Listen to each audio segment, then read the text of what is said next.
Is everything working? Are we live? We're live? Okay. Yep. We So are is this the live. appropriate time for me to stand up, DJ, start singing "Oh Canada"? All you No, want. no, All you no. want. All the love for Canada. 100%. I mean, I have no issues whatsoever. I'm like, Canada's awesome. My grandmother was from Nova Scotia, born and raised in, she was born and raised in Canada. I'm most part Canadian. They're awesome. I mean, it's nothing like beating the best. And like people have said, I don't know if you know this, but their best player, or one of their best players, he's older now, but Sidney Crosby, he was out injured. And that kind of stinks. Okay. So they won and he was out, but still, it's like, I mean, yeah, that's part of the sport though. So nobody's going to be like, oh. Well, huge congratulations to the US for winning and getting the gold. I didn't realize until I listened to the Takeover Tuesday that they haven't won gold since the 1980 Olympics. I didn't realize that. Yeah. I just figured it was like, again, I know nothing about ice hockey. I just figured that it was like the dream team in basketball. They just won it every time. I just kind of assumed it. So, it's so I didn't realize it was that big a deal, the first time since then. Yeah. They've been close. Very, very cool. They've been close. That's the thing, is they've been to the gold medal game. They lost, and the player that was out, Sidney Crosby, he scored in, what was it, 2010, I think it was. He scored that overtime, the golden goal in overtime to win gold back then against US. Last year they had the Four Nations tournament, which was supposed to be like a preview for the Olympics. And of course, US Canada in the final game, and Canada won, and it's like, you're just like, oh. And at USA Hockey, you're just like, okay, all right, try it again. And it's, it's, it was just, the kid that scored was it Bowden? He's like 24, isn't he? He's only young. No, the kid, well, yeah, the golden goal, the game winner, but the first goal in the first period, and he pops it through the D, pops it in the air and steps through them. And I was like, I just like flew out of my seat. I was like, oh my God, it was awesome. I'm like, what a move. And then, the game winner, I didn't know what to do. I thought I was going to be all jumping up and down if they won. And I just was like speechless. I went, yeah, I did. I jumped in the air, and then I just like fell to my knees. I was like, oh my God. It's like, yeah, it was awesome.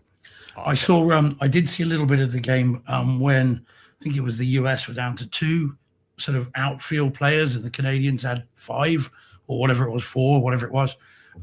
So I saw that bit. Yeah. Looked interesting. But, they went down. They had a 2-man advantage there, and it was you're like, oh boy, here we go. That was scary. That was really scary, and it was like, all of those. But U.S. didn't give up a single power play goal in the whole tournament, which is huge. But yeah, it was great. And then you see those.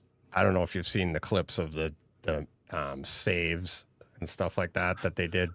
No, I've only seen little snippets. Yeah. The one that when Hellebuck, the goalie, reaches behind him and stops the puck with the paddle of his stick, and it was like that. I mean, the puck, it was an empty net. Should have gone right in. And here we go. Yeah, that's awesome. The 24-year-old guy, isn't it? Yeah, Jack Hughes. Mm-hmm. That's Jack Hughes, and it's like that's hockey right there. They're like, oh yeah, I don't need teeth to keep playing. We do that. Like guys in men's league do that. We'll play and we just keep playing, and you're like, whatever, because you don't want. So can you imagine? Like he's not feeling a thing, and it's awesome. So much fun. So much fun. I've been dealing with this storm for 2 days, but every free moment I'm like, I can't get enough. I can't get enough listening to it. I can't get enough looking at it. It's just awesome. Well, awesome. I saw more ice hockey on Sunday morning than I've seen in my entire life. You guys actually won a gold. Not in hockey. Yes. Yeah, it's. I swear it said We won a gold because our golds were very limited. So we won 2 golds in the skeleton. Where did I see thing, and we won a gold in what was the other thing? It was something else. But no, we only had, I think it was 3 golds the entire time. Because famously, UK, Team GB. No, in this Olympics. Oh, no, Team no. GB, This is in history. At some point in history. Sorry. Right. At some point in history, it said it had all the gold medals that are won. And it's like Russia had 9. Canada had 9. We now have 3. And we're third with 3. Maybe somebody, I can't remember. Then it goes to like 2. And then there's a few with 1. And I swear it was like GBR. Great Britain has a gold. Well, it would. In hockey. You sure it's not because it's Team GB is how they're known. So we can't have won gold in ice hockey. Can't have. That's. It's possible, but I'd be amazed. Yeah, man. Yeah, because they're like, for us, they're very rare. Winter sports is not something we do very well at. And the golds are kind of. I've met the gold medal winner of the skeleton bob, Amy Williams. I met her a few years ago in a BMW do whilst watching rugby, actually. But they're so rare for Team GB in terms of medals at all. So a gold in hockey, I would have thought we would know. But maybe it was it Germany or something like that? Was it GER? Wait a minute. No, it's come on. It's saying yes. I put it through Grok and saying yes, field hockey. But that can't be the one. That's 88 in Seoul. That yes, we did win gold in that. In 08, London, England men's first hockey team. No, in 2008. Oh, men's field hockey team won the gold medal in 1908 Summer Olympics. No, 1988. 88, I think we did in Seoul. Oh, okay. And the reason I know is because you talk about goalies, Geach. My teacher, 1988, I think it was in Seoul, we won gold in field hockey because Ian Taylor was the goalie. And the reason I know that is he was my PE teacher. Oh. And he used to practice in the sports hall with balls being fired at him at like 180 miles an hour with like no pads. And it was insane. And we used to watch this. It was crazy. So I'm sure it's 88 in Seoul. Yeah. Sure it is. No. I don't know what graphic I saw. Great Britain. Like I know. Oh, Great Britain, yes. England specific. So Great Britain won gold in 1936 ice hockey. Oh, ice hockey. Right. So what's the difference between England and Great Britain? Well, Great Britain, England doesn't compete in the Olympics. It's Great Britain. Okay. So there's not England, Scotland, Wales, Ireland. So Great Britain has won a gold medal in hockey. Yeah. Oh, wow. 1936 they won. Mm. So that was 24 minutes to 8. No, I'm sorry. Okay. I did not know that. Yeah. There you go. Well, there we go. Yeah. So that was a while ago. It's not as popular as other sports here now. No. Well, I said on the show yesterday, I'm like, hockey in this country is like the 6th most popular of the 4 major sports. Yeah. It's like, and when I was a kid, I used to hate that. I used to be, and then I was like, why does it matter to me? I like the sport. So what is it? NFL, baseball, and the diehard baseball fans would tell you it's our national pastime. Baseball's number 1, but I'd say so baseball, basketball, football, your football, and then hockey, isn't it? Is it 4? Yeah, it goes. I mean, it's a drop off. You have baseball and football, and depending on who you talk to, it's number 1. It's 1A, 1B, right? And then is a drop off from hockey to basketball, and then because they're both kind of the winter sports, so you'd have your diehard fans are going to do one or the other, right? And it's so. I played both growing up, but yeah, I've always loved hockey. I honestly, I can't watch basketball. I love playing it, but I saw a comedian once that was like, boom, boom, boom, boom, boom, boom, boom, boom, 2-2. This all the way to 100. I'm good. So, and yet the Celtics traditionally are very good, and they're I've seen the stadium and all that. Yeah, the Celtics are like the Yankees of baseball, the Canadians of hockey. You know, the Celtics dominated basketball. So, Yeah. but yeah, and Alrighty. Shall we get this going then, Deej? Shall we yeah, fire it up? all right. Yes, let's fire it up. You want to get right to the show then? Let me Let's do this. find our media here. Ba, ba, ba. There we go.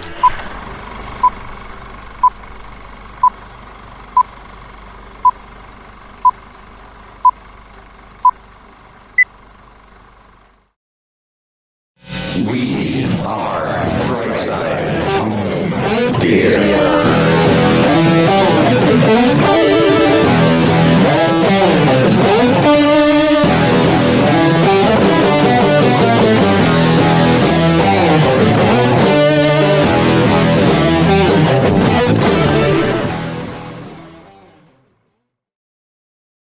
Hey, home theater nerds. Welcome to Brightside Home Theater Podcast, the multi-award-winning and giving home theater podcast. It's all about the experiences, the sights, the sounds, the scenes.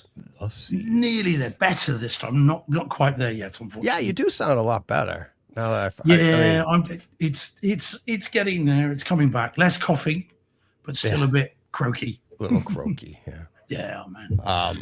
Speaking of the multi-award-winning and giving and stuff like that, and our awards, leading up to yesterday's show, having Buzz on, gold medal winner, and Paul, Emmy winner, and Ara, an Oscar winner. Oscar winner, yeah. I told Joe about it after US wins the gold. I wasn't going to tell him about Buzz coming on. I was going to surprise him, but then when in the excitement on Sunday, I was like, Joe, guess what?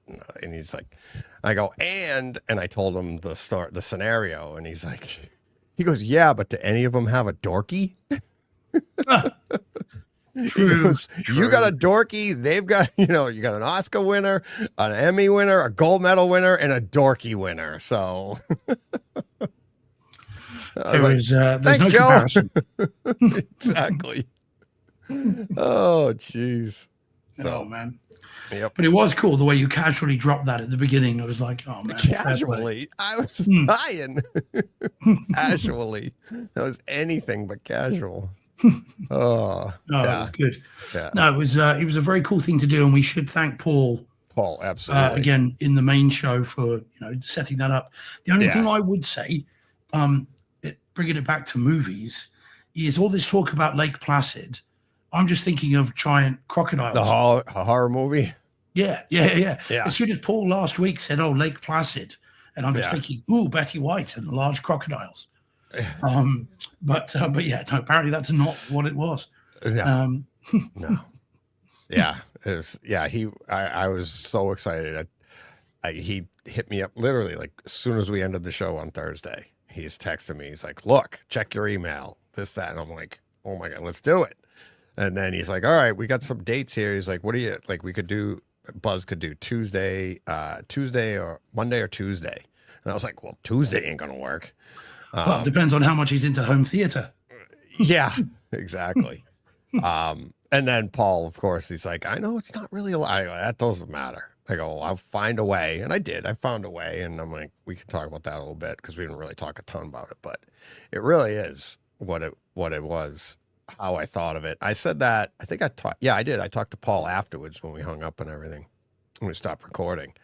And I'm like, all of my coaching, everything like that, all the bright side, looking at that and the way we do things, and I say we as in like home theater people, it's, like your theater is in a garage, right? It's not supposed to be there. It's like all our theaters aren't supposed to be there. And you got to think outside the box, and it's just, that's what you do in coaching. That's what you do here. That's what Herb Brooks was doing to try and do his thing. And it's like, and then when you watch Miracle and you see his wife on him, and his wife's like, what if it doesn't work? Are you just going to do this every 4 years? And I'm watching that scene and I'm thinking, yeah, that's us with our theaters. Like, okay, so are we going to do this all the time? Yep. Oh, yes. Oh, yeah. Going down to the theater. You're going to watch something or fix something? Don't know yet. Yeah. Well, give me 5 minutes. I'll tell you. I'll see when I get there. So it's, it's at the end of the day, it's all about passion, right? And that's, Yep.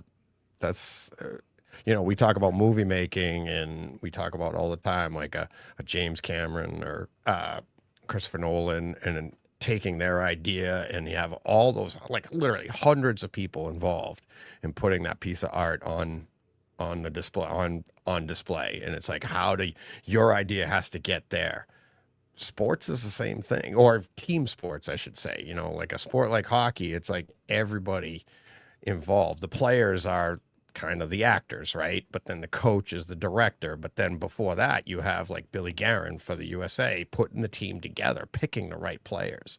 There's a lot of talk in the US. They didn't even want Jack Hughes on the team.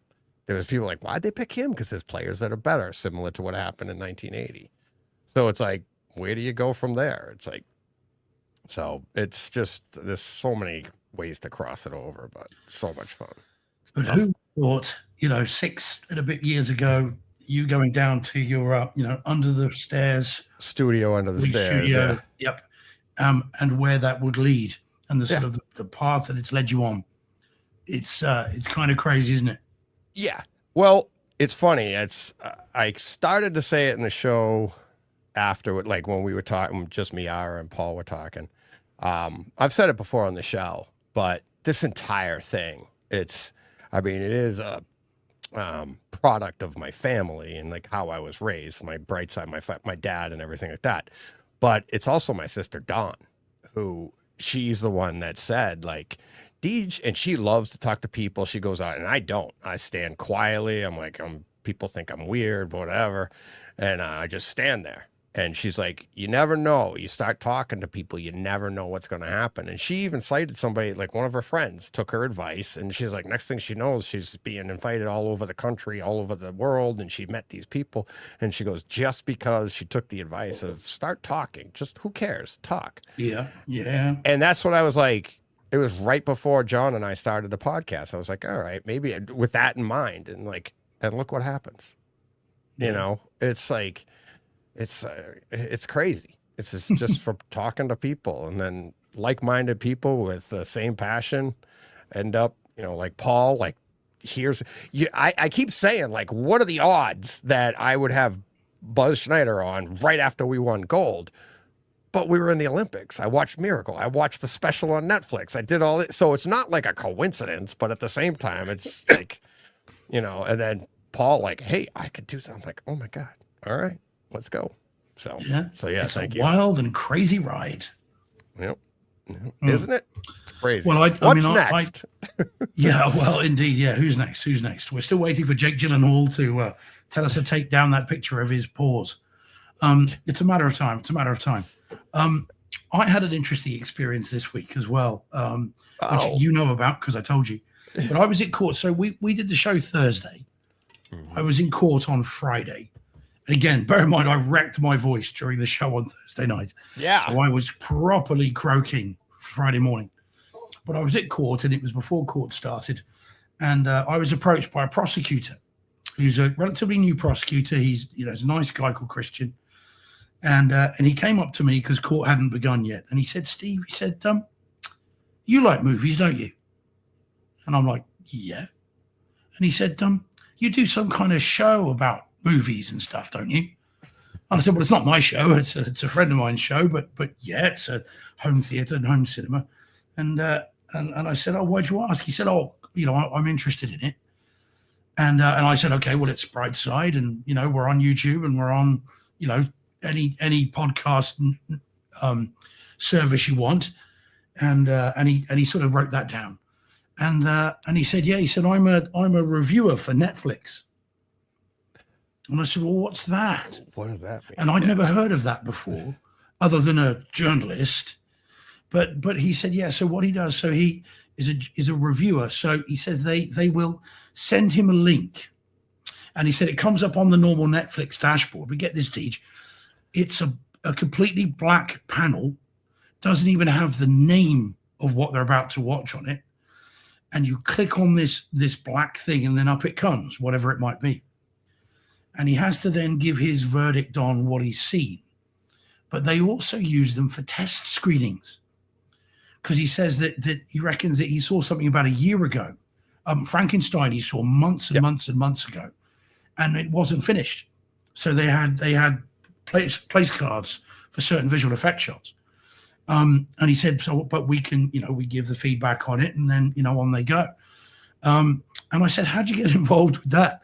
And he said to me, and he may well be listening or tuning in, and hi, Christian, if you are. And he said to me, he said, I woke up one morning and I thought, I hate the law, but I really like movies. So what can I do in the movie sphere? And he said, and he went online and found this, and then that was that. Wow. Yeah, so a bit different. So yeah. Did he tell you like what, like we talked briefly about it, and it was like, so Yeah. he gets them before we get them. So like, do they do edits after he views it? Like, is he Yeah, one of, it's like a test audience. test audience, right? Yeah. So has he so he's seen obviously ahead of time, and it's like, did he give you any examples of like something that was different or something that changed, something like that? Yeah, no, he didn't give me any specifics, and I was a bit, because we'd only just started talking about it, and I was a bit loath to ask because I don't know about NDAs, and I obviously we'd be got to be a bit careful what we say on on air as well. But he's certainly seen some of their big hitters months, if not years, before they come out.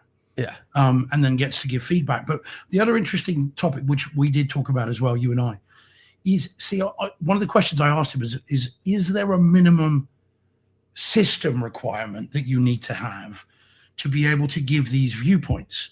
And I was thinking to myself, because if you're watching it on a laptop, mobile phone, whatever, Yeah. how can you then give constructive feedback about how you emotionally felt in a scene, or assuming that's what they're asking? And I think they are. Yeah. So how can you do that when you're watching it on this? And initially I was thinking, well, surely it should be a minimum of 65-inch screen and a Dolby Atmos rig. But you said something really smart, and I think that actually, wow, twice in one day. Thank you. I'm out. Yeah, there you go. No, but you did, because when you think about it, because that was my first thought. But then having spoken to you, and then having thought about it, and actually I spoke to Christian again yesterday, 99% probably of Netflix's audience are watching it on phones, laptops, small screens. Yeah. Maybe 1%, maybe, Yeah. are watching it like we do, and that's a big maybe. Right. So I suppose it behooves Netflix, doesn't it, to approach it for the masses, not the minors, as it were. Yeah. And so when I thought about it, and again, you were the one that gave me that idea. That then makes more sense. But I can't help but think, if I were a filmmaker, even though I'm making a movie for Netflix, and we've got to be, and of course we talked about how it changes if you're watching something at home to theatrically in terms of how they structure it. I must admit, as a filmmaker, I think I would be very unhappy to know that the studio are taking notes that they're going to give to me on someone watching it on a phone or a laptop. Now, I'm not saying that's what Christian does. Right. Like, he doesn't have a home theater, but he does have a something that he watches it on. But wouldn't you find that, as an artist, restricting? No. If I said to you, paint me a picture, Deej, I want a 6 foot by 6 foot picture. And I said, but I'm only going to look at the bottom right 4 inches of their 6 foot by 6 foot picture. Right. Would you not be thinking, you as an artist, what the bloody hell? I'm not taking your feedback on that, because you're not getting the whole experience. Well, no. So, no, I wouldn't take offense or anything, because in the idea that, like, say it was like it became a print, right? And you bought my print, and then you went home and only looked at the bottom right corner. Okay. That's the part of my piece of art that spoke to you that made you want to buy it. Right. Mm-hmm. And I hate to say it, it's not even about the money, but the fact that you wanted it enough to the point that, like, okay, you're viewing my print, you're happy with that bottom right corner, whether it's a postage stamp size or whatever, but that's the piece of my art that really spoke to you, and you bought it. Right. Great. Yeah. Mm-hmm. The rest of it I did for me, and it'll speak to other people. Other Okay. people will enjoy that. So to the point that, and I've said this how many times on the show, like Ron Howard mentioning in Apollo 13, or how awesome it is that, yes, we are the 1% that has enough equipment to take full advantage, or as much advantage as we can, of the full piece of art that's given to us, right? The bean counters would tell you, don't worry about surround sound because they're watching on their phones. The accountants are like, why are we wasting money on that? We've said this on the show before. Yeah, The fact that they still do it, the fact that the accountants and the people that the money is put into it for us, right? And now it's not even. Back in the day, you used to be able to say, well, Star Wars goes to the theater, and Lucas wants to have the grand stage. He wants 70 millimeter. He wants the surround sound in the theater. But now we're talking streaming. This is never getting to the theater, and they're giving us Atmos. They're giving us great surround sound that only 1% of their audience is taking advantage of. And that's a conservative estimate, isn't it? Exactly. It might be less than 1%. It's probably I would say about 1%. And then I would say it's probably 10% to 20% are actually taking advantage of a sound bar and a TV in the living room. But I would say 70 to 80% of it are phones and laptops and stuff, right? Yeah. So the reviews of that are just as important and just as valid, right? And it's like, I don't know if when I heard Damon and Affleck on Rogan, yeah. they were saying like Netflix will gives them notes like in their writing, and this is where like Christian might be watching on a laptop or a phone or whatever, where they're looking at the story and it's like, is this can you follow along? And like Damon was saying, like, yeah, we get to, like, don't be afraid to reiterate or what the story is about, multiple times through, because people are watching on their phones and going back to work, and then they come back to it, and then they come back. So it's a different way they have to deliver their message, their art, because of the attention span of people watching it. Whereas people like us, we're trying to sit down, enjoy it like a regular movie. It might seem a little bit, that's where we get in our reviews to be like, well, it's kind of a little redundant and like the way they keep doing it, but there's a reason for all of this. And they're in it to make money, but I'm not going to fault them for writing that way when they're still giving us like as good as they can give us Atmos and the picture and the HD and everything and the HDR and everything they're doing. And it's like, for 1%? It's a horrible business decision. Sorry, Netflix. Sorry, I hope they're not listening to me, which I know they're not. But you know what I mean? But think about it. It's like you can make just as much money by cutting all that out, and everybody just going, it's on my phone. Give it, Yeah. Who cares about the 1%? Yeah, exactly. Who cares? Yeah. So, but he crazy. I mean, that did then trigger a very interesting conversation whilst the magistrates were coming in, actually, about the quality of Netflix versus Apple versus Amazon. And he's with us 100% on that. He's like, oh, Apple. Oh my God, it's amazing. But it's very interesting. And then, as I say, so when I saw him yesterday, first thing in the morning, he said, Steve. He said, it took me a while to find it. He said, but I've subscribed. So, nice. Hello, Christian, if you're listening, watching. Or, took a while to find it. Well, he, of course, bright side is, if you don't, it's bright side, all in one, separate words, capital B, lower, it can cause issues. As we found out when I tried to link via Twitter earlier in the week, well, it was someone else entirely, wasn't it? It was bright side. On that. But if you just Google Home Theater Podcast, we usually come up like third or fourth, which is pretty cool. Yeah, HT. Yeah, here we go. I just did it. First one, HT guys. Then us. Apple Podcast. We got Brightside silver Home medal. Theater. AV Rant was right after us, and then us again. And then the top 10 home theater podcasts to listen to in 2025. Number 1, HT guys. Number 2, Home Theater United. Number 3, us. Bronze medal. Right, So fair enough. we got a bronze, yeah. And then Home Theater Geeks Audio was number 4. And that's where it ends, right there. That's FeedSpot Podcast. That's just by Googling Home Theater Podcast, and I just clicked on this. So, yeah. Well, there we go. So, but he has found it anyway, and he's subscribed. Nice. And I think he said his wife's going to subscribe as well. So so if they got a dog word that can listen to more numbers, the better. Oh yeah. I mean, so Paul F says sounds like a perfect retirement gig someday. I mean, Yeah. it would be quite. I don't. Do you know what? I don't know if I'd like it or not. I think I'd get a kick out of it initially, but I think I'd very quickly get tired because I want to see it properly. I'd I rather don't do want to see this as a half-assed retirement version. gig.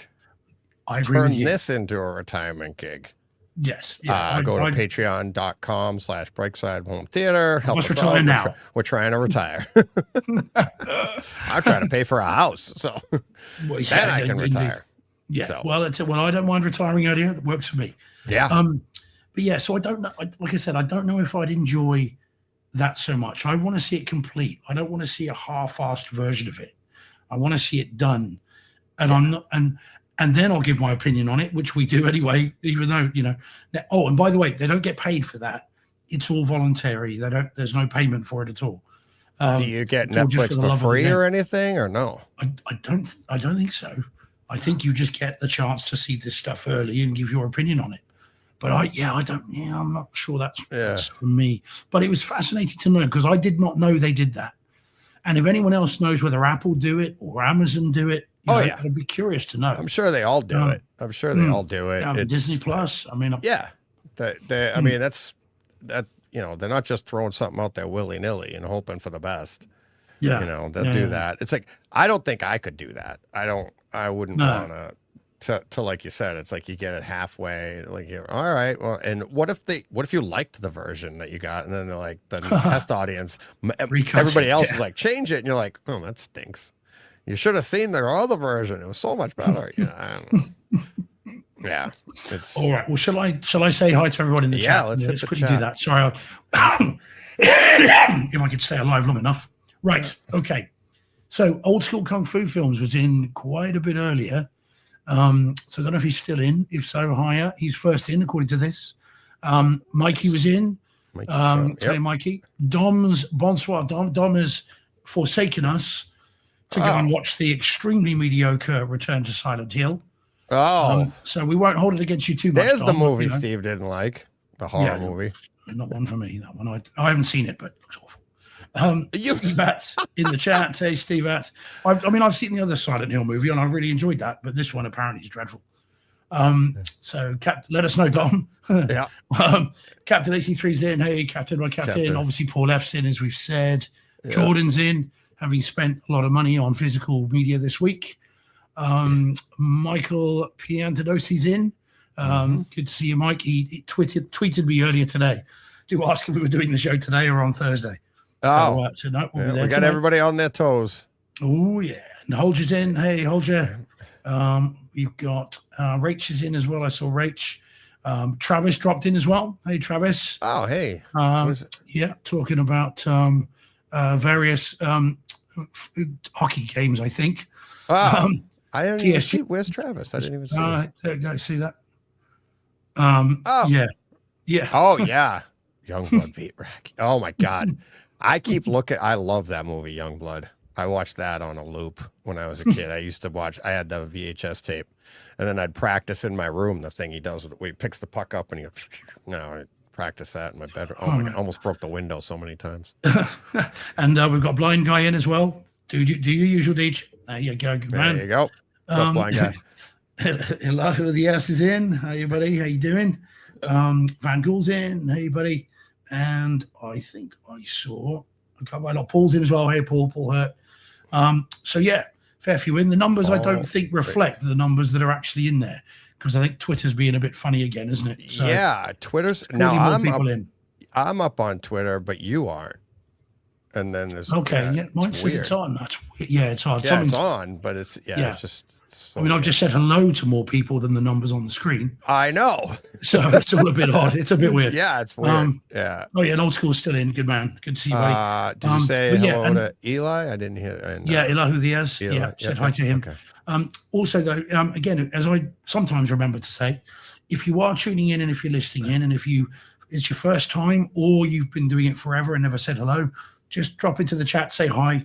We like to know who's out there and where you are, and especially if you're a penguin, because we really do want to. We need someone in the Arctic. Yeah, so, let us know. I haven't even looked at that in a while. But going along those lines, you know what we haven't had in a long time? And now I'm going to look right now, and it's probably going to be one. But where did it go? Where is it?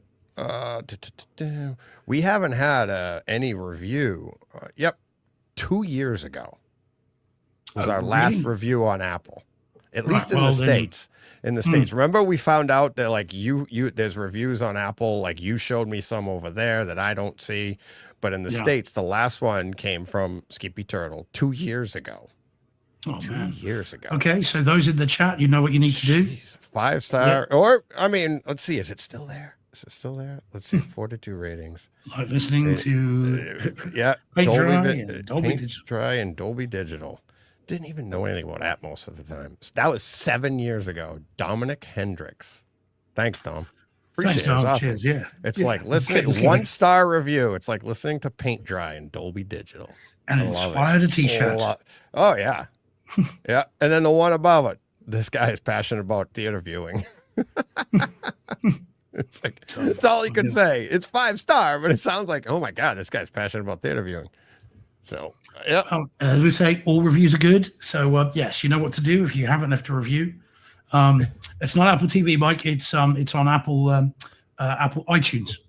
And the podcast. Yep. Yeah, the podcast thing. Yep. So if you can leave a review, we'd always appreciate Apple Podcasts. Yeah. Or I mean, I'm sure Spotify this, I haven't even those. looked on Yeah. Spotify or any of the other ones, but I should check those out too. I know on our Pod Home, who hosts our stuff, they don't have any analytics from Spotify. They don't give them out to anybody. So Oh, fair enough. yeah, so everything we have is. Oh, Let me see if we're still at 71. Where do people listen? 73. Up to 2 more countries. Which 2? 2 more countries. Let's see. We added. Drum roll. Yeah, I still don't have that sounder yet. Chile and Malaysia. It's the time of year. It is Chile and Malaysia. That's right. Yeah. Okay. So yeah. So we picked up after China. China was the last one. It was the 71st country. So now 72 is Chile. 73 is Malaysia.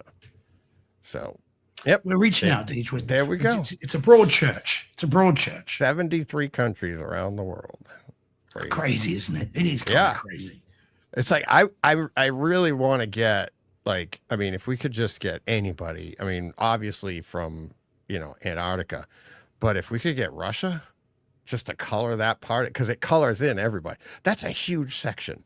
Just somebody step over the border, tune in, and step out. There you go. That's all you got to do. Don't get arrested. Don't get shot. Don't get It's like, poisoned. don't even step over the border. Just put your phone over the edge. There you go. And stay on the ground floor, because anyone Yeah. going above the ground floor tends to fall out the windows. Very easily fall out of them in Russia.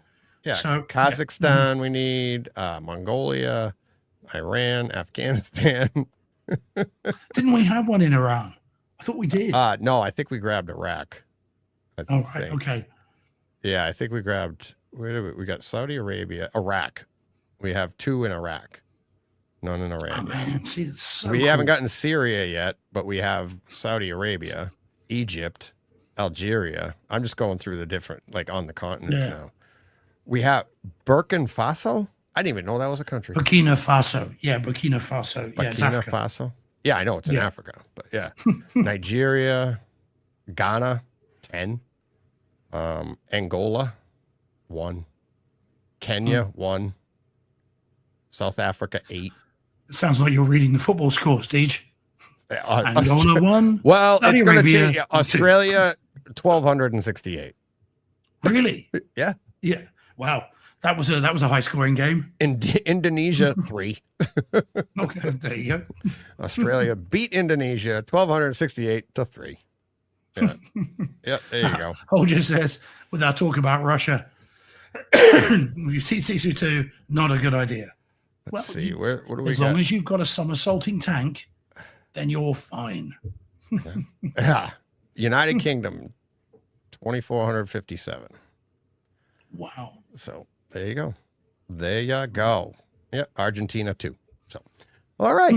We've been on a little short trip Scores. around the world. Sweden, 129. Norway, 161. There you go.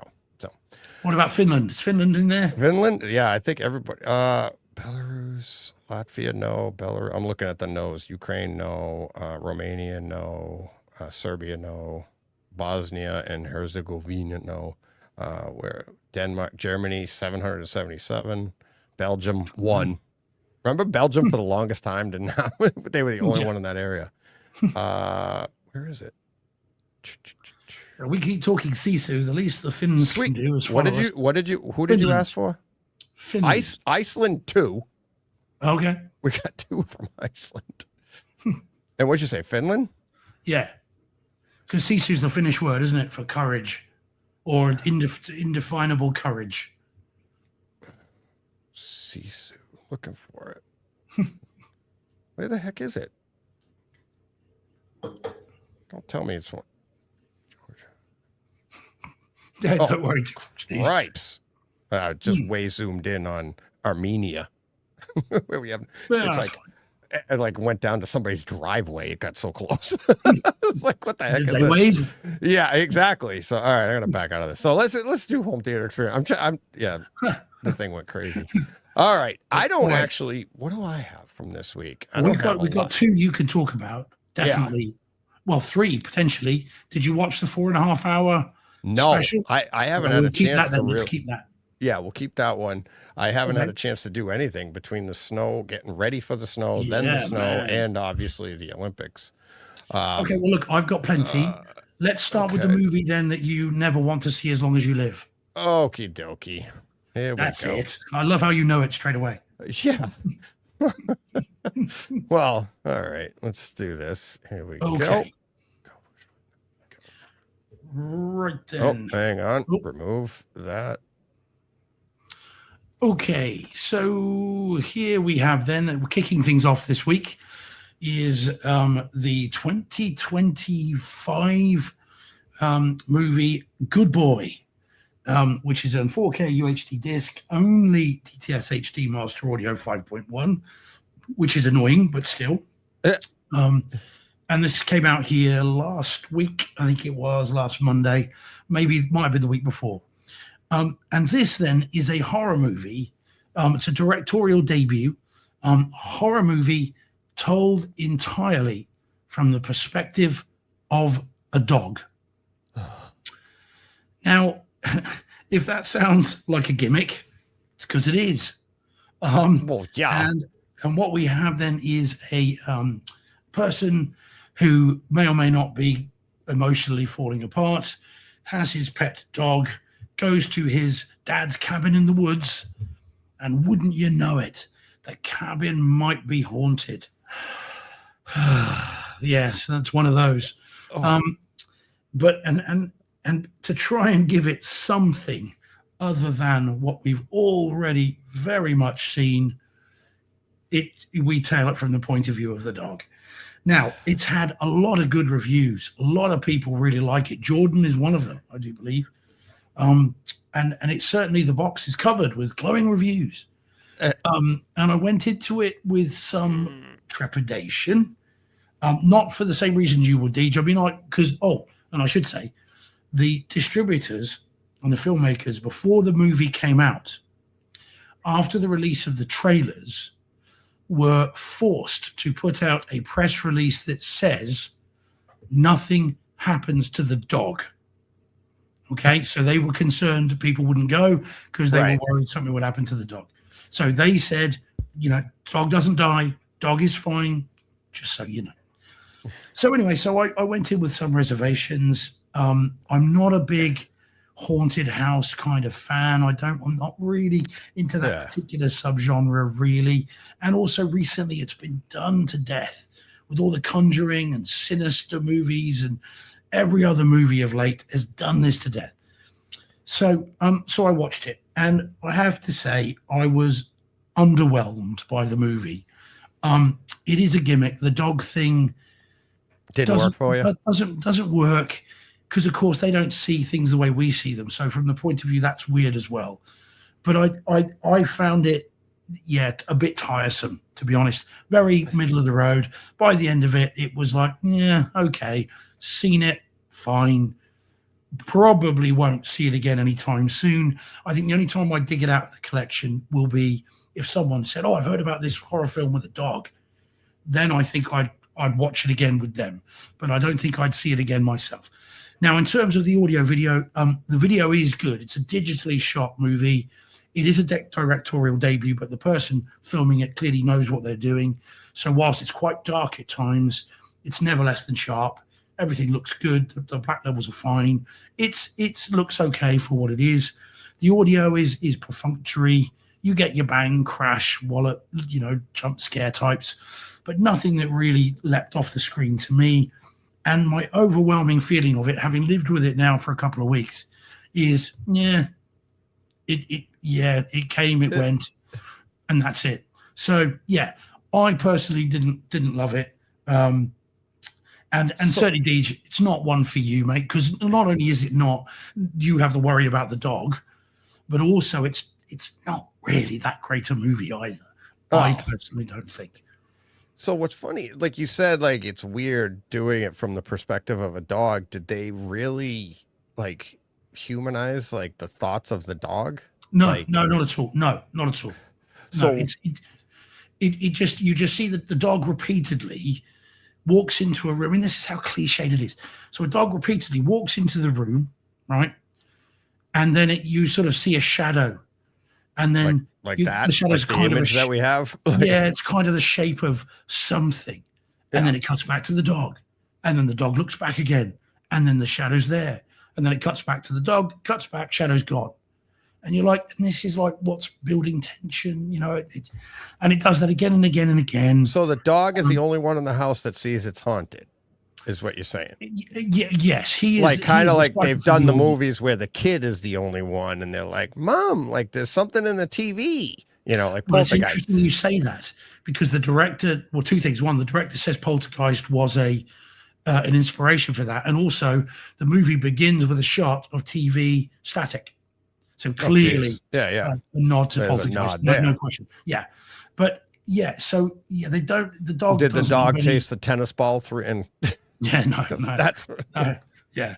It just was very, very middle of the road, and I did want to enjoy it more than I did, but within about half an hour, I'm like, okay. Oh, by the way, also here's another question: how long does a film have to be? Or indeed, how short does a film have to be when it's no longer a film?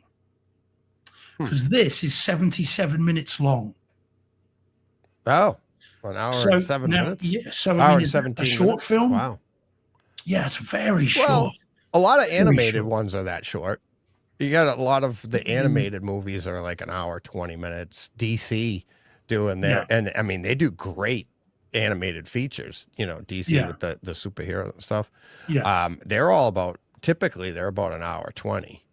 So but it's very, very short for it. And again, that says to me it's a gimmick. Like there's only so much you can do with a dog's POV, and I think that reinforced it to me. So and like I was aware of that before I even started watching it. So so does the dog like? Is the ad right? Like, do they say like nothing happens to the dog? He just sees the haunting, and then everything happens to other people. Yeah, there is a moment where he's grabbed, but he doesn't. But the dog doesn't die. I mean, I'll say that now. I don't. It might be a spoiler, but the distributors were happy to say that, so I think we can. So the dog doesn't die, doesn't become possessed. Doesn't start talking. There's none of that. Which is a shame. I think if Sam Raimi had hold of this, it probably would start talking. But that doesn't happen. It's all it's just so cliched. We've seen it all a million times before. And the only thing different is, well, you're seeing it like as the dog sees it. And that's literally it. And I wonder if this is a calling card for a better movie to come. The director's using this as a stepping stone. It is the director's own dog, by the way. And I think it did take like 3 years to film. Because it took hours to get one shot. That's why it's only an hour and 17 minutes. Yeah, well, that's exactly that. Because he's not a trained dog. He's not a film dog. It's the director's own dog, and apparently it took them 14 hours to get one shot on like one day. Yeah, you keep waiting for the dog to walk in the room, and you're like, "Come on, boy." How long must it take to get a dog to go? Oh, well, there's your title right there. It's like every take was good boy. All right, another one. Yeah, but moving on. Moving on. Another take 2. Can we get that? Never mind. We're not gonna. Yeah. Oh, Yeah, we're so, shooting multicam here because what? So it's a lot of work, clearly, Yeah. for a movie that's very, very mediocre, in my view. But I mean, Jordan, again, as I said, I know he liked it. So he said, I personally really like Good Boy. Say what you will, it's been a massive hit, considering it's low budget, and on Shudder, it's still in the top 10, which is fine, and maybe that's where to see it. Yeah. Your streamer, Friday night, few beers. Oh, look, what's this? Oh, that'll do. It's only an hour and 20 minutes or hour and 10 minutes. So therefore I can watch that while I wait for my pizza to arrive. It's kind of, maybe that is its natural home. Yeah. But for home theater, it was a bust for me. Just not terrible, but just not that great. I'm sorry to say. That's okay. Yeah. They can't all be winners, Steve. I wish they could be, though. Yeah. Well, then how would we never mind. distinguish? True. That is true. That is yeah. true. All righty then. Let's see. All right. What do we got? Now let me see if I have anything else in here. Okay. Do I have Otherwise, anything there's a couple that you can talk about, I think. Do I have anything that's left over? Oh, we have this one that I did see that we could talk about together. Yeah, I think that is this the Leo one. Yes, we have Yeah, that yeah, one. I already Do talked about. you want to? Is that a show title though? Do you think? Yeah, if you want, yeah, we could do that one. Do you think That's an awards botherer? That one. that's just one BAFTA. that's just quite a conversation too. Do you want to leave that for a bit then, or do you want to? Yeah, we'll leave that one. So let's do. So we've then got one we've talked about already this evening, which is the other one that you've seen. Yeah, there we go. There we go. Let's do that one then, so I can tell you how right you were. Yeah, I'm loving these the past couple days. Jeez, I gotta go play a lottery ticket. Okay, then. So this one is SISU2 on 4K disc. Hi, Mr. Briggs. Yeah, senior. Big D. Yeah. Big D. This is SISU2, Sisu2, which we have talked about a bit. We talked about the theatrical version. You reviewed the Kaleidoscape version a while back. Mm-hmm. And now I finally caught up with the 4K disc last week, I think it was. And just to reiterate for those that may not remember, you were very impressed with you enjoyed the movie again on Kaleidoscape. Yes. I remember that. You were impressed with how it looked, mm-hmm. and mildly impressed with how it sounded.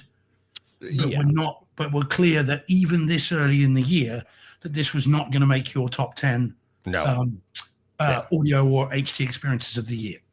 Whereas Sisu, the first SISU, was like literally was from minute one. We were exactly. It was an amazing, both audio and video was an amazing experience. Yeah, no, absolutely. So I now watched it again on disc, and this is then the only the second time I've seen it after the cinema.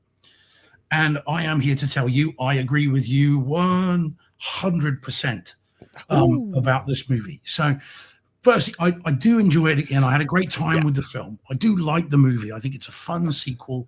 Yeah, it's a very different sequel in terms of to the first movie. This is much more comedic. There is genuine humor in this, and there's very little of that in the first one. Even to the point where, dare I say it, and I did say it when I reviewed the theatrical version, it is a bit Tom and Jerry at times, or Itchy and Scratchy if you want to go with the violence. Yeah, because it's gone complete. There is no attempt at any sort of thing to this. It is deliberately comedic at times. It's deliberately over the top. But I do like it for that, and it is a lot of fun, and I really did enjoy it second time round. The video, I agree with you again. It looks beautiful, and as it opens, there's a lovely shot of the the truck that he's driving, and it's driving towards the sunset, and you've got this burnt orange, beautifully glowing sunset.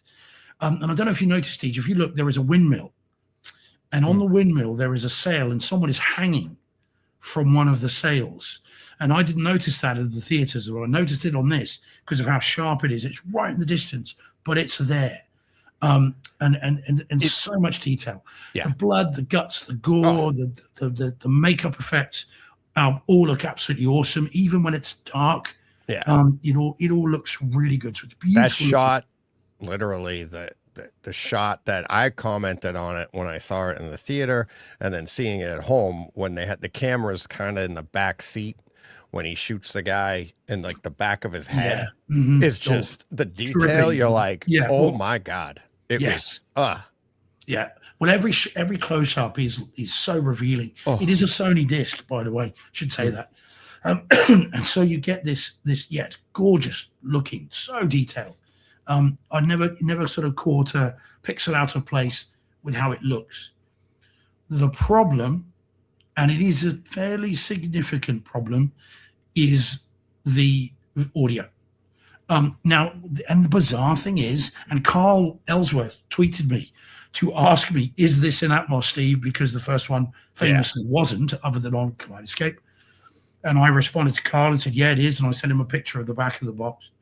So I was expecting Sony level awesomeness from this, because the first film is, even without Atmos, looks and sounds great. This one has the ability to sound awesome, and it should do. And it starts quite well with the rumble of the truck over the head.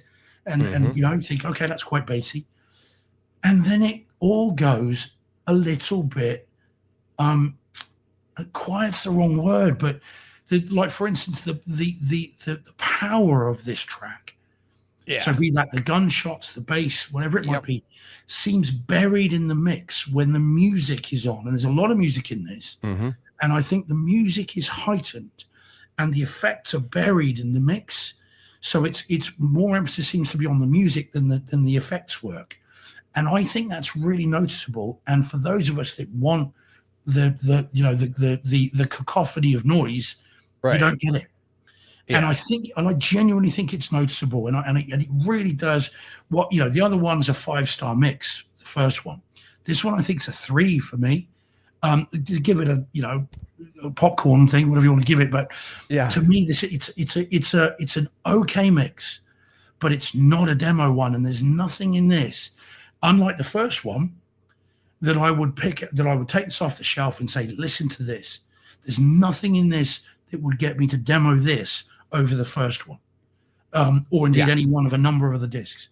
So I am overall disappointed, because I wanted more from this movie and from this audio mix, but it's still good. It's just not great. Yes. And it should be great. Yeah. It ain't. Especially coming from the first one. That's what makes it so difficult. Yeah, it's like it's loud, it could be louder. It's dynamic, it could be more dynamic. Dynamicer, yeah. Dynamicism. But like you were saying about the music, and I think sometimes the music can make it sound a little flatter, if that makes sense, like not as dynamic, because music typically isn't as dynamic as movies are. It just the nature of what it is. It's like they don't mix it that way. Paul Hurt can speak to that better than we can, but it's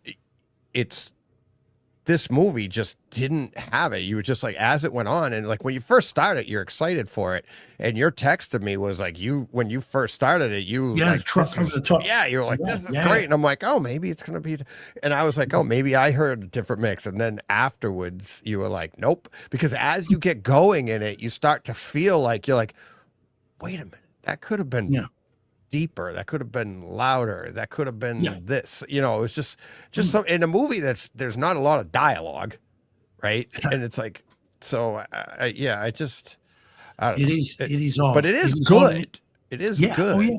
But Paul in the chat has he's like, the 4K is pricey. If the audio isn't referenced, then maybe I'll buy it on Apple TV and forget the disc. It's actually not a bad option with this one. It's still a good audio mix, and you're not going to drop a lot like a lot of quality by going to the Apple, version of it. I mean, it is a little bit brighter. The brightness, the dynamics of the picture is compromised in streaming, but it's not as great, and you're still going to get a great image. Yes. But and then at the very least, wait for it to go on sale and then just grab it. Yeah, I mean, it's not that pricey here. It's the same price as a normal 4K release. It's $24.99 here. Yeah. So it's not pricier than any other disc that comes out, really. It's interesting. Michael says in the chat, he says I just the first one is lacking. Yeah. So it's not just us. Huh. Yeah. And yet what's interesting is I've seen 2 reviews, one from the website we always go to initially, but also from another one that gave it 5 stars for its audio. Huh. So I don't know. I don't know what they're watching it on. And, you don't know what they're comparing it to. So you've always got to be a bit wary with that. But there is definitely something missing in this mix. In fact, this is as confusing as it was for Twisters. Yeah. Same thing. It's kind of you're expecting one thing. Great example. You get something else. Yeah. And so it's a bit nonplussed. It's just kind of weird. Yeah, which makes me like, I don't know. Would we be talking like this if the first one didn't exist? Probably. Because it is, but like a great example is Twister to Twisters. And we just gotten Twister, and it was like, that was amazing. It's like it's something we didn't even know we wanted. And it was just, oh my God. And then Twisters comes out, and you're like, all right, let's go. Huh. It's just not, it just didn't have the punch that you were expecting. And it doesn't, and again, neither one is bad, but it's not that it's not.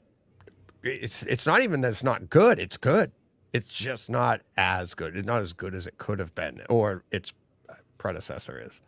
Yeah. Paul then says, so again, Paul is our guru with this stuff. Yeah. And he said, so modern mix technologies made it very easy now to over-process mixes and use that as a substitute for actually making mix decisions.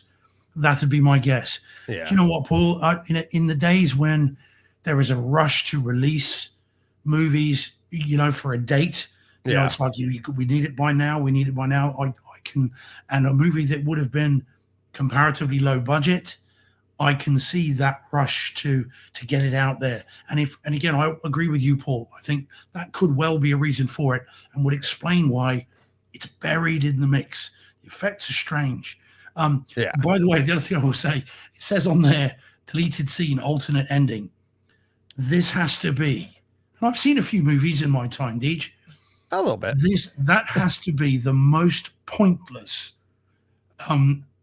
extra alternate ending I've ever seen. Did you see it? You watched the ending? You watched the alternate ending? Yeah. 40 seconds long and nothing happens.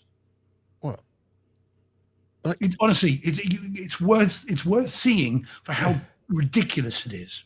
Yeah, you see why it's the alternate ending. Yeah, well, yeah. It's like, we can't have that 40 seconds. Let's get rid of that. Yeah. It's very odd. But there we go. So yeah, I can't recommend it, and it won't be in my top 10 either. And I think by the end of the year, Deej, we won't even remember this. No, as sadly. a possible. Yeah, it will be sadly buried in the mix.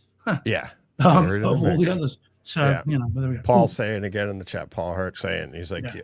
He goes, and you'll always get someone telling you to, quote, make it louder, really in your face, end quote, which tends to encourage fader chasing where you just keep pushing everything up. And that's not dynamics, though, right? It's like, that's like, I mean, everything can be louder, but if everything's like rising tides, raise all boats, that's not what we want in our audio. Right. No. It's like everything goes up and you're like, it's just loud and in your face. But what makes a track great is the sudden the dynamics. It's like it goes from a normal conversation to a big boom and then down to quiet, and you get that up and down in audio levels. That's what you're looking for.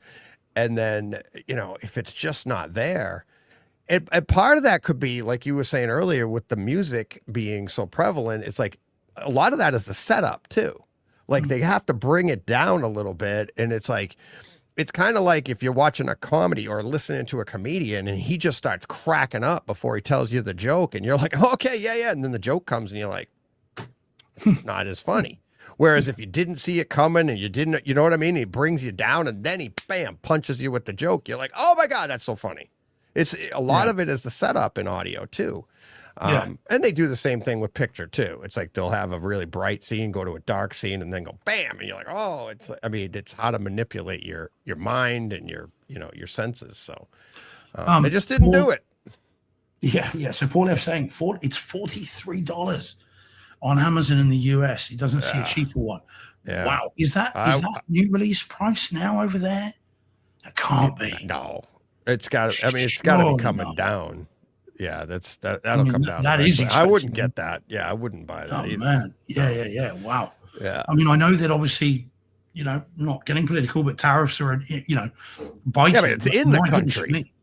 It's already in the country. But if they've printed the disc in Mexico and it's come over, because that's where they're replicating them, aren't they, for North America? Is that adding to? I mean, I know, I have no idea, but here they haven't really changed in price. But that's a whopping crazy price over there. Yeah, from Amazon as well. Yeah. Okay. Well, much. Wait for it to come down. Wait for that one.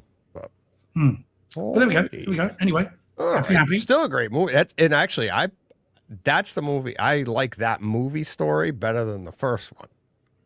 I liked the story better because I like the way it ends up, and like you said, I felt like it was more more comedic value, but I also thought it had more emotion to it too, especially the way it ends and everything like that. Yeah, well, and at the beginning when he's walking through the house, and sees the photos and the markings on the door of his kids. The rip roaring rampage of revenge is cool, but I like any movie where they're killing Nazis. We've got to love that. All right. What would you like to do next? Actually, well, Paul just says it's the Steelbook. That explains it. Oh, okay. Fine. But it doesn't see another version. Weird. Yeah, okay. There'll be another version eventually. Yeah, there's a standard release over here, so it's got to be. Yeah. Okay. What would you like? What do I want to do next? So much to choose from. Let's do. What is this one? Yeah, let's do. Okay. Deej, I'll be amazed to find out what you think of this. You will know this one. Oh. You will know it. Oh, yeah. All right. I just saw it on the side. Okay, I gotcha. Yeah. I thought it was an animated feature, by the way, the graphic. There's a bit of that. Yeah. Actually, I've got a confession to make with this, which is going to make me unpopular without my fellow Britishers. Oh, here we go. Oh, no. All right. Here we go. Right. So, yes, ladies and gents, this is the newish here 50th anniversary 50 Steelbook edition of Monty Python, not Monty Python. Yeah. Monty Python and the Holy Grail. Now, my confession, and this is where I'm going to upset, as I say, all my fellow Britishers, is this was the first time I'd seen it. Oh my God. Exactly. Oh my God. I had my buddy Christian. Funny, that name's coming up big time. Christian, when my best friend in, from junior high school into college, everything. He wrote in his year, you could put stuff in your yearbook, not like wrote in it, but it's like next to his name forever. It's like favorite memory, watching the Monty Python's Holy Grail. I'm like, and you only get so many blocks and stuff like that. I'm like, dude, did you date a girl or something? and I'm not talking out of school here, no pun intended. I literally said it to him. I was like, that's forever, buddy. I'm like, that's going in here. Monty, I was like, it's good, but it ain't that good. Well, I mean, there's that document. See under extras there where it says "'Tis but a tribute." 50 years of Holy Grail is like a 10-minute talking headpiece of all the different celebrities going, love it, seen it, love it, lived with it forever. Can't make it today. 100 times. Yeah. Well, So yeah, it was the first time I'd seen it. And what's even more bizarre is one of my favorite comedies of all time, if not my favorite comedy of all time, is Monty Python's The Life of Brian, which I've seen hundreds of times, and I How did you absolutely miss? adore it. I know. I wish Isn't I this knew. bigger? I don't know which one's This the more was- popular. This was first. I think this was first. No, sorry. Oh God, you know what? I think Life of Brian was first. I did look as well. I looked it up. Oh, I'm gonna have to. Sorry, guys, bear with me a minute. I need to check on this because I think Hang on. this was first, and then I think Life of Brian was after. Life of Brian. Yeah, Life of Brian was after 1979. 79. Yeah, 79. Yeah. So, okay. So, but I love that film. And as I said, I've seen it many times. I could quote that film all day long. But somehow this had just never sort of come into my orbit. I knew it existed.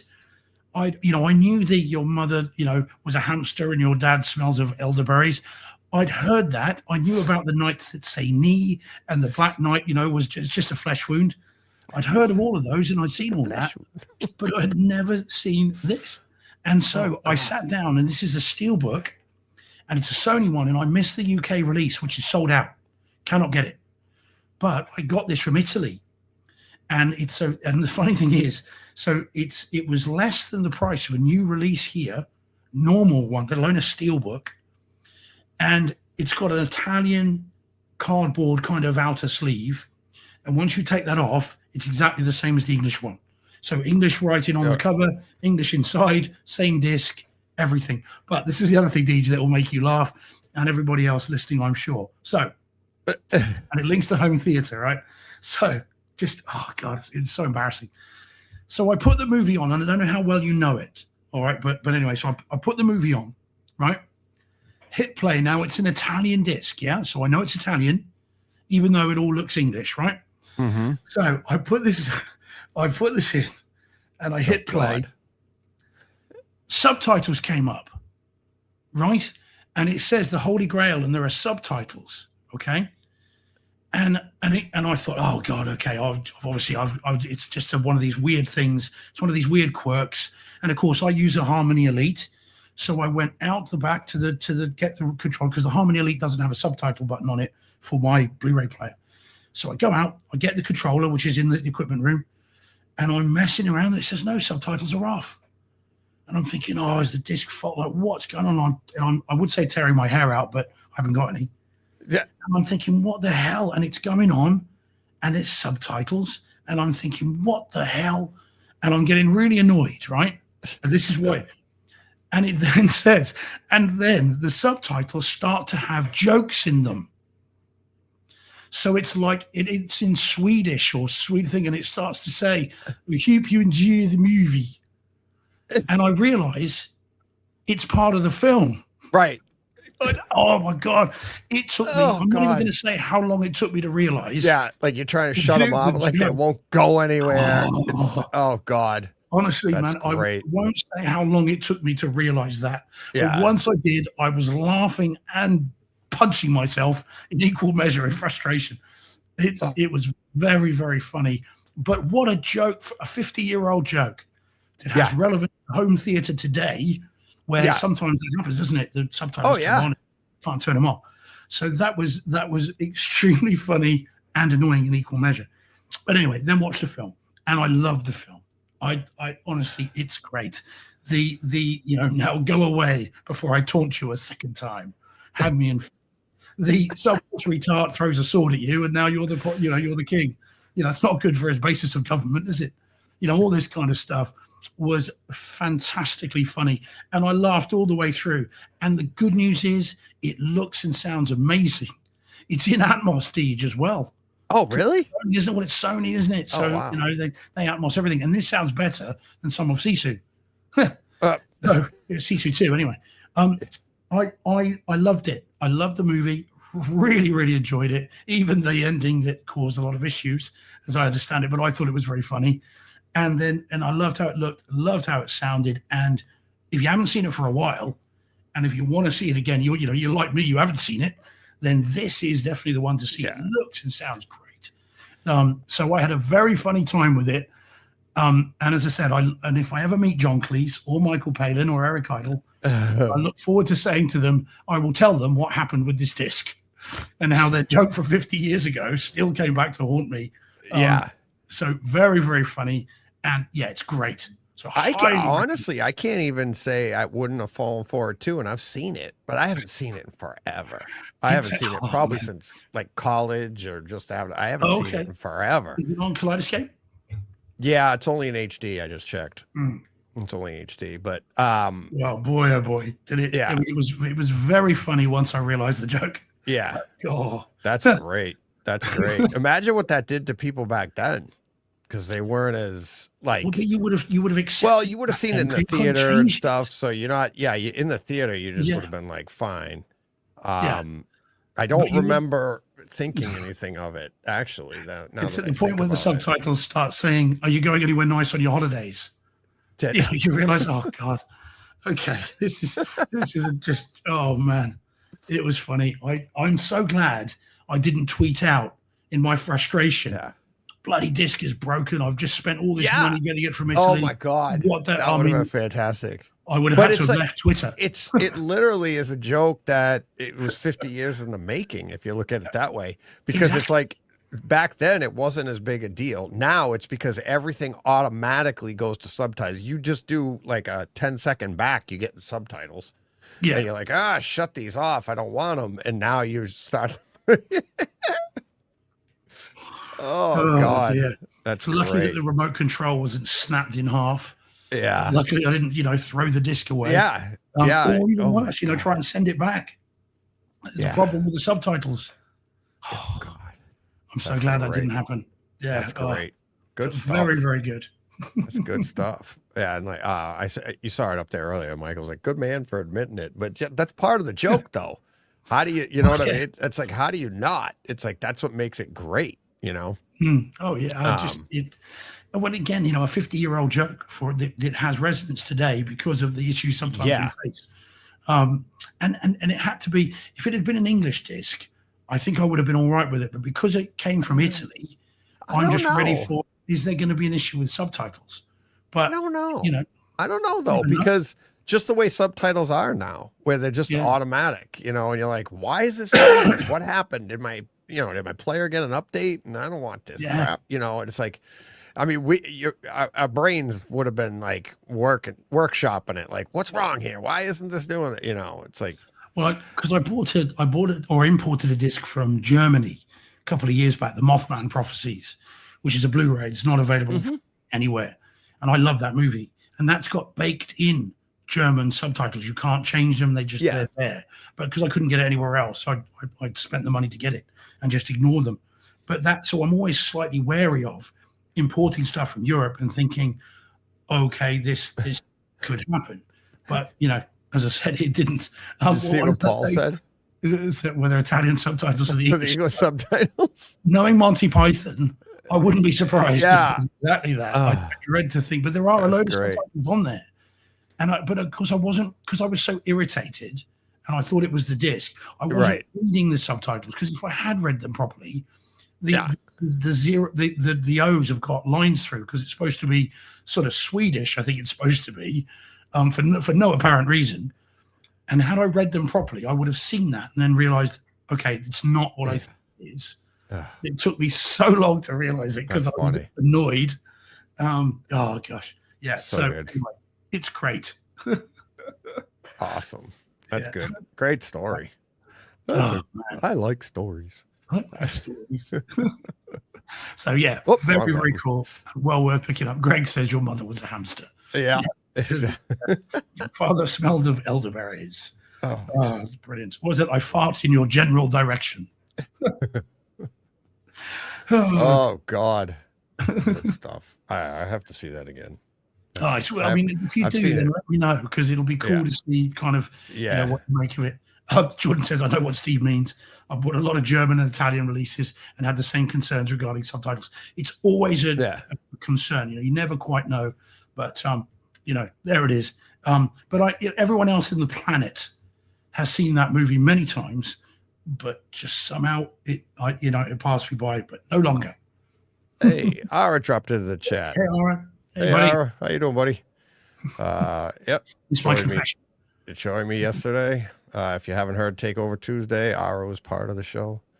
Oh yeah. That's, I mean, one, we've been talking hockey for a couple of weeks since the Olympics started. Ara and I are going back and forth. Every time the U.S. scores, he sends me a what is it, a GIF or whatever of a goal. Boom. And for him, that gold medal game, that was on at 5:10 his time. Local Yeah, time. because they're 8 hours. And him and I were texting. Yeah. he was up, and it's like, yeah, he's got a setup. If you listen to his show, he's got the goal light. He has the little goal light that goes on. It's got a horn. Like my brother bought me one years ago. I got it in storage somewhere, but he has his setup, and he said on his show how he set it all up. But he linked it to the USA hockey team. So every time they scored, it'd be like and go off. So you got to get up because that thing's going to be going off at, well, let me see. The first goal was probably around 5:30 in the morning. I think the first goal of the game for US. So, But Ara's from well, he lives in California, doesn't he? California. Yeah. Is it a big deal out there? I thought it was kind of an East Coast sport. You'll have to listen to the show. Ara mentions Oh, that. Right, fair Austin enough, I will. Matthews is from Arizona. But Ara talks about that. We talk about like USA hockey expanding and how it's bigger in California now. He was talking about how like Ara grew up watching the Kings, and they weren't very good, but then then they did win cups, a few years ago. But the popularity has grown. So, but yeah, you gotta listen to the show. Yeah, there you go. I have listened to some of it. I will. Yeah. And Mike was just saying in the chat about, Steve, did you pick up Daylight yet from Turbine? We've had that for a while as well. Yeah, we talked about it on the show. Yeah, we have reviewed it a while back, Mike. Steve says, he's had it for a while. Yeah, it's good. It is good. Yeah. We haven't talked the Turbine releases for a while because we had obviously the proper version of Twister was another one. Twister, yeah. Those were the two big ones from Turbine was Twister and Daylight for getting the Atmos. And then once you hear the real Twister with the Atmos, you're like, oh, how good is the Daylight? How good is that one? So. Yeah. Yeah. All righty. Okay. All right. All right. You want to do big one? Yeah, let's do it. Yeah. Because I want to get your thoughts on this. Yes. Yeah. This was a couple of weeks ago, actually. But took this in. This is the awards botherer. Yes, indeed. Yeah. All right. Do you want me to introduce this one, Dave? Do you want to do this? Sure. Yep. Okay. So this then is, from my version, the 4K UHD Dolby Atmos disc of Leonardo DiCaprio's One Battle After Another. And yours is the Kaleidoscape version, I'm assuming, Deej? Yes. Same specs? There we go. Yep. Yeah, I'm actually just double checking right now, but yeah, it's a Dolby Vision, Dolby Atmos, 4K, all that good stuff.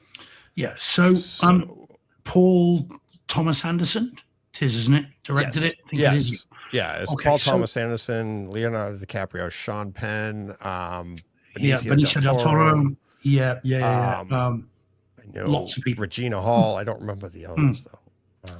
So I came to this in a very roundabout kind of way, in as much as when I was out for a few drinks with some friends of mine early in January, it seemed that night everybody coming up to me was like, let's talk movies. And one particular guy who I'd met before but didn't know very well, clearly very cine literate, and was talking about movies from last year, and we're talking F1 and all this stuff. And he said to me, my best film of 2025, bar none, is One Battle After Another, which I thought was surprising because one of my best friends had said to me he got 10 minutes into this and turned it off and was bored and never went back. Really?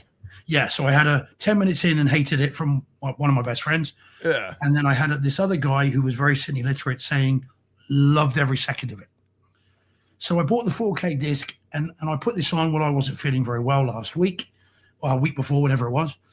And I didn't know what to expect. And I just I didn't know much about the story, if anything. And I just popped it on. And I'm not the biggest Paul Thomas Anderson fan. I know that's sacrilegious, but I'm not. And so, I didn't know what to expect. And on it went. I thought the film was never less than riveting. I was engaged from the beginning to the end. I thought this was, I mean, it's interesting that it's not set in any particular time period. And that's deliberate because I read it afterwards. So Yeah. it's deliberately not set time.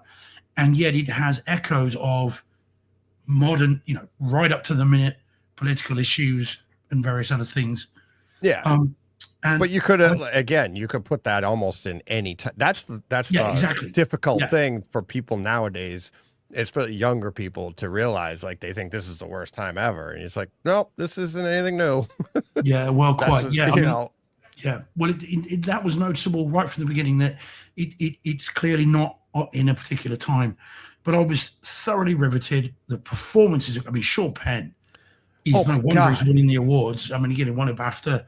Sunday night, for supporting actor. I mean, he's awesome in it, really is. And again, has echoes right up to the modern day.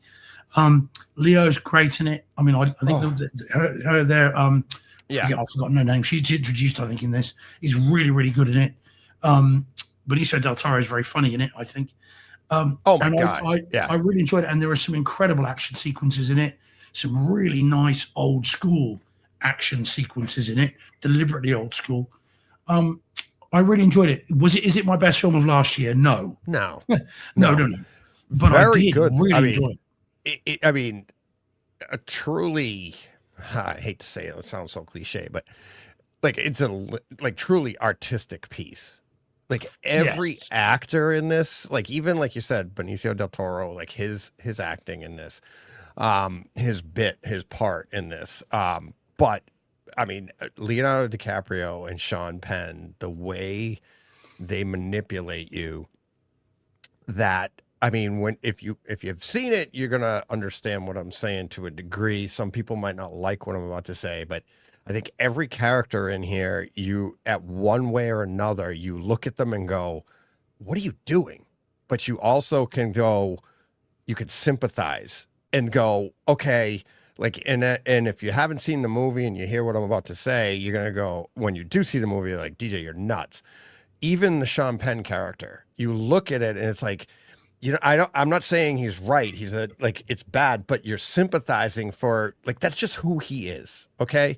But look at how torn and messed up he is. Yeah. He's damaged. Yeah. And you just look at that and but then you have those background characters, right? The Christmas, and you're just like, that background, whatever you want to call it, those people, you're like, oh my God, you thought like even like the character Sean Penn, you're like, oh, then you said those people, you're like, oh, like it's just, I mean, it just, this movie tears at you emotionally in so many ways. It's just so well done. And the guy that is the Sean Penn's interrogator, who, by the way, did that for real. He's an ex. Oh, really? Yeah. He's was a real interrogator. Okay. So he's playing himself. In that, the one that was helping him go after. Yes. Yeah. Which I pegged straight away, by the way, because the way he talks was just too real to be anything other than someone who's experienced. It's like at the end of Captain Phillips when Tom Hanks is being treated by the corpsman, he's getting the medical treatment. Again, she was a real corpsman. She's doing what she does for real. And there's something about that you can tell it's real. Yeah. So anyway, he's horrible as well. In what he's doing, but never less than fascinating to see how he does what he does. And again, the car chases were great. That when the bullets start to fly, boy, do they fly! And I genuinely enjoyed it. Like I said, not my favorite film of last year, not my best film of 2025. If I was an Oscar, Academy member. No, I can see why it's nominated for everything. Oh yeah, exactly. Yeah. So it's really good. So in terms of the home theater side of it, then, what did you make of it then, Deej? Awesome. I like you said, it's like, I thought the picture, I mean, this is one of those where I, already talking about the acting and everything, but the picture quality, like looking at their faces, looking at Leonardo DiCaprio's face, early scenes, it's flashback, right? So he's younger. And now with this picture quality, I mean, I thought they did a great job with that. and you're looking at it, and then all of a sudden it jumps. What was it, 16 years into 16, the future? yeah. 16 years. So you start Leonardo DiCaprio is 16, supposed to look 16 years younger, and then jumps into present day, right? Whatever, not today, present day, but present day for the movie, whatever it is. And he's older, weathered, lived a hard life the last 16 years, as he describes, which is hysterical. He's like, I can't remember. It's It is awesome, funny. Yeah, isn't it? And it's like, but Yeah. everything about it, I mean, this isn't supposed to be a comedy, but a lot of it is just so like, you're just like, the lines, the way they're delivered and stuff. But the picture, I think, enhances all of that, because Yeah. it's so well shot. Even the picture, I mean, we'll get to the sound in a second, but that chase scene at the end, the car chase where you've got, the Mustang Yeah. and what was it, a Charger, right? And it's like Yeah. the sounds of them. We'll get to that. But the ups and downs, the way they shot that, I mean, you're sitting in your seat, and I'm here in this seat here, and you're like, whoa, whoa. I mean, the way it was like the camera mounted like at the front of the front bumper, so it really enhanced the up and down. And the way that is a danger. I've driven out in that area, and that is danger. You come up over those hills, and you're like, oh, somewhere, you can't tell. The picture quality, the way it was shot, the HDR, the bright, because you're looking at a dark road, and you look at the bright sky in the background, the sand, everything. I mean, it just looked gorgeous, but it really led to your stomach going up and down, up and down. I thought it was, and again, this isn't a movie that you would say there's like a home theater, juggernaut. It's not showy. It's not showy. No, No. it's more of a drama, right? It's not supposed to be an action movie, but the scenes that it did have, and the way it would, like I said, it really, this is like an old school film, right? It needs to be seen in the best theater possible. It needs to be, this isn't one you want to watch on your phone or on your laptop, if you watch this in the best place you can possibly watch it, on the biggest screen, because I do think that enhances everything, all the acting, everything, the story, everything like that. Even the opening scenes, the nighttime, we're looking down at the camps or whatever it was. Yeah. The blue sky, the dark blue of the sky and stuff. Awesome. What'd you think of the audio? See, I did like, again, I think the audio, though, generally, like the video, is very much in service of the story. I don't think it's certainly not for most of the runtime. It's not showy. It's not a tour de force. However, there are sequences in this that are fantastic. Whenever the guns, there are firefights in this that sound like something out of Saving Private Ryan. There are where when those guns go, it's like, whoa, it's just bang, bang, bang, bang, bang, bang, bang. Again, you talk about the audio, again, with the cars, the Mustang sounds like a Mustang, the V8 or V12, whatever it is, sounds like that. You kind of feel that. The throaty sort of roar of the cars. When there is the riot scenes and stuff, you can hear all the echoes and in the thing, all that stuff. So the impression I got was when it wants to give you a sonic experience, it does that. Yeah. But it's not throughout, but that's deliberate. This isn't Sinners that gives you, and it's the same studio, which is why I think it was Sinners. Yeah. This isn't designed to give you this constant noise, but when it does, it really does go for it. So actually, perhaps I would say, Deej, it's the anti-Sisu 2. That I was just gonna. I wanted to let you finish, and I was like, "No, it's perfect." Yeah. I mean, obviously, we're going to the same place. It's like everything you just described. It's like even the up and down of the road, right? It's like that's what the audio was doing, to the point, like I said earlier, and like we nailed this, like we did in rehearsal. It was perfect how we set this all up in the whole show.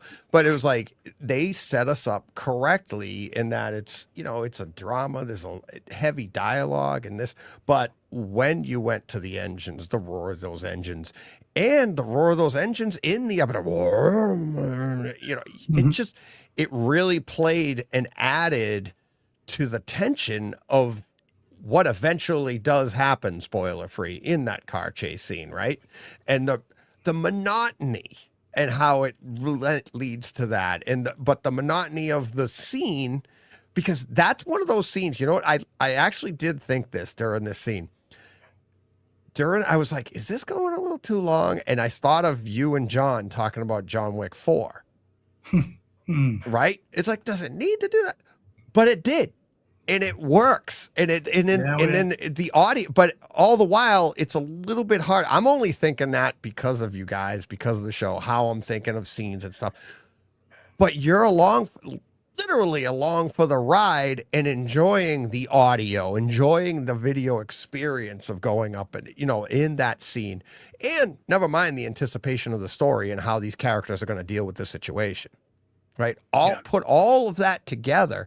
And we're just talking about that one scene, but that's all set up by the quieter dialogues, the scenes of Leonardo DiCaprio at his home on the trail on the couch. That scene when the kids come there, you're gonna come to my house with a bright red car. It's like, which is in the trailer. I'm not saying anything, but it's like, it's just great. It's like the emotion they set you up with, the audio, the video. I mean, it really is. It's like, it's funny. It's like we keep saying it's not my favorite of the year, but we keep saying some stuff that's just like, does this drop in there as home theater experience of the year? Because it's like, it has all of this. It might not be our cup of tea as a movie, but how do we deny everything that we just said? And I'm not saying it's a bad movie. I love the movie, but is it that because it's such a difficult story, it's such a difficult thing? It's not like a happy end. You're not just like, you don't walk out of here after seeing this going, that was great. It's such a feel-good movie. It's not. There's like almost nothing in it that feels good. Right? You feel for every character one way or the other, good, bad, sometimes both, whatever.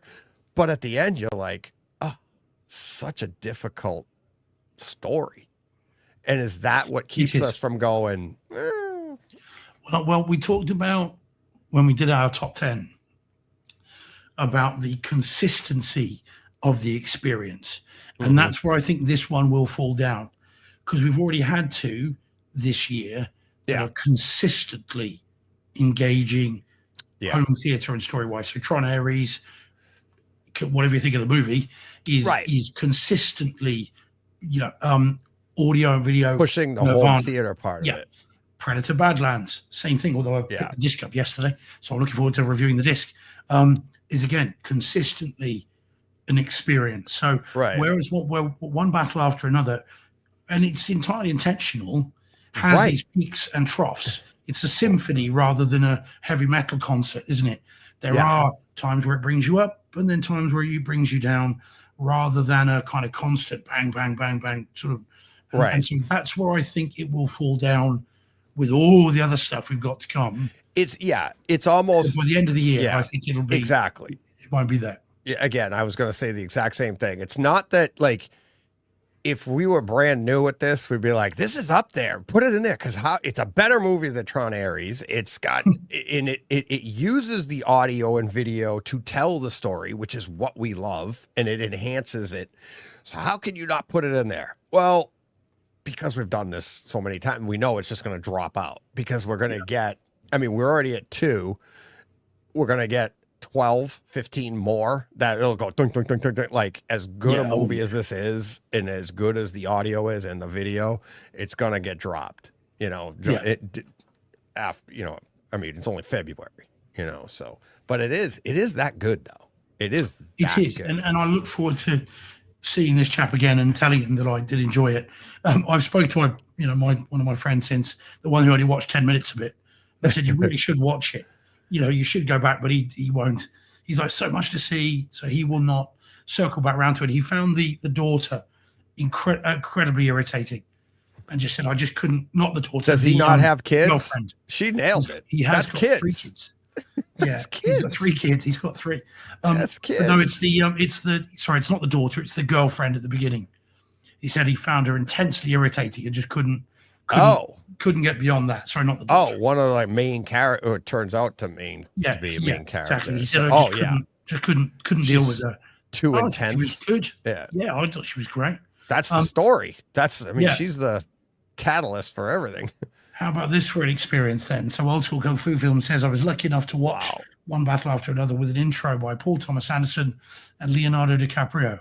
Wow, That's quite cool, isn't it? that's awesome. Yeah. I'd want to do a Q&A and you get to the end of it after this incredible tour de force performance from Leo and just say, could you not have fitted on that door with Rose? Just see what he said. Yeah, he's never heard that question before. Yeah, exactly. Well, that's why you ask it. Do you reckon he just had me escorted from the building? Yeah. Oh God. Yeah. Wind him up, blatantly. There you go. Wind him up. Wind him up. Yep. Wind him up. But there we go. So yeah, this is good though. Very good. And I did enjoy it. It's not going to warm me up to some of other Paul Thomas Anderson's films, but I did enjoy this one. So it's very cool. What the other one was There Will Be Blood, Boogie Nights. Boogie Nights. Yes, I was going to say Boogie Nights. I love. Yeah, I was never that big a fan. Oh. And There Will Be Blood didn't do a lot for me. I like There Will Be Blood. I like Boogie Nights. Did he do Magnolia? That was good. I think he did, didn't he? Did he do? He did I'm going to now cheat outrageously. something I know about him. with Punch that. Drunk Love. Who? Punch Drunk Love. That's Adam Sandler. I didn't know that was him. Yeah. Licorice Pizza. I didn't see that. Let's see what else we got. Yeah, I'm having Phantom Thread. I didn't see that. I don't think I've heard of that. Oh yeah. The Master. Yeah, I didn't see that either. That was Philip. Was that Philip Seymour Hoffman? What am I thinking of? Or is that Joaquin Phoenix? It's one of the two. Okay. No, I don't remember. Not off the top of my head. Yeah, Magnolia. I'd have to Yeah, see he it. did do Magnolia. Did you? Oh, Yeah, he okay. did. There we According go. to IMDb, so it must be right. Yeah, that was a while ago. Was that 98, 99, something like that? But Punch Drunk Love was Adam Sandler. I'm surprised you haven't seen that one. I'd have thought that would have been. I've seen right that. Up your alley. I You just have? forgot Oh. that. I didn't know. I've seen it. I didn't know it was Paul Thomas Anderson though. Oh, okay. Oh, fair enough. Yeah. But yeah, no, it's good, and it deserves its awards recognition.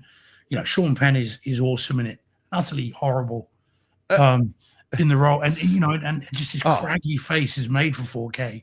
Oh my God. Because of course that all comes out again, a bit like we were talking about last week. He just looks like he's been chiseled out of rock in the desert. Just looks hewn from rock. Yeah. Oh But my yeah, God. so very cool, very cool. Yeah. Really. Yeah. A lot of. I wouldn't say a lot of fun. Great home theater experience. Yeah, just a good movie. Yeah, it's a it is old a- school film. Yeah, Legit. deserves its Oscar buzz. It really does. Absolutely. Yeah. Yeah. Yeah. So there we go. All righty then. So that will do it. That's what I mean. I forgot. We just recorded on Thursday, and then we had a game. Men's team. The women won on Thursday, right before we went on the air. And then the men had their semifinal game on Friday. So I was doing that. And then all day Saturday, I was prepping for the storm, had to remove snow. So make room for the new snow.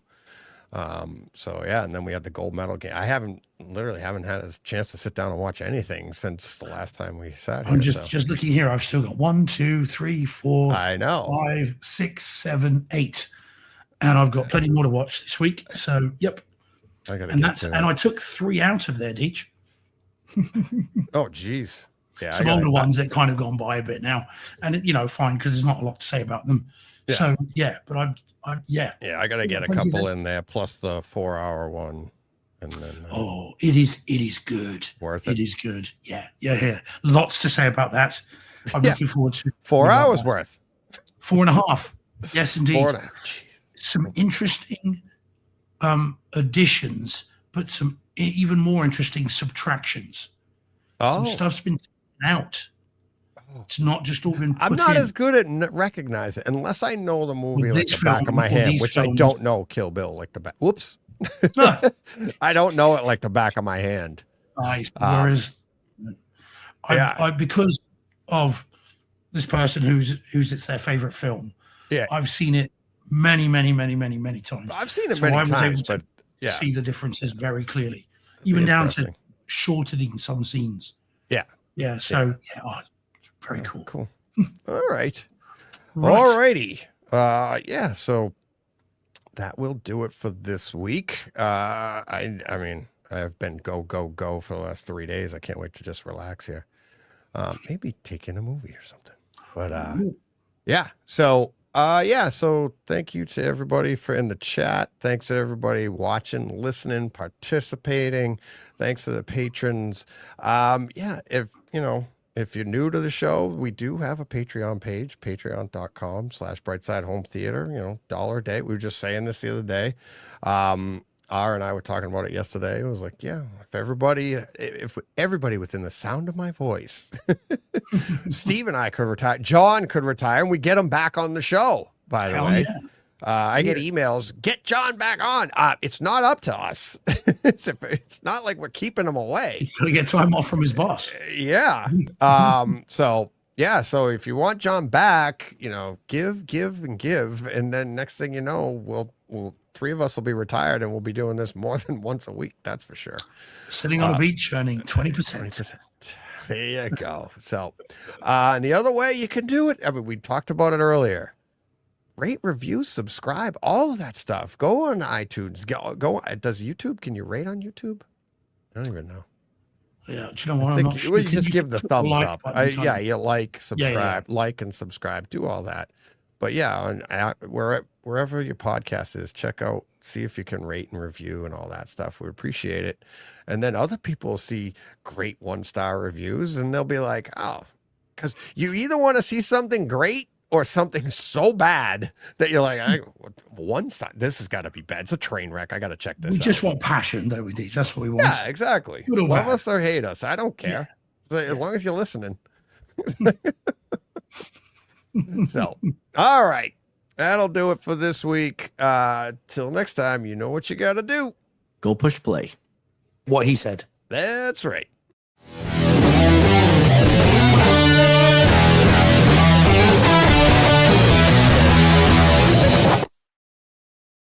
Hey, Fred. This has been a Hey Fred production with theme music by Jeff Bernhardt and Throne Vault Productions.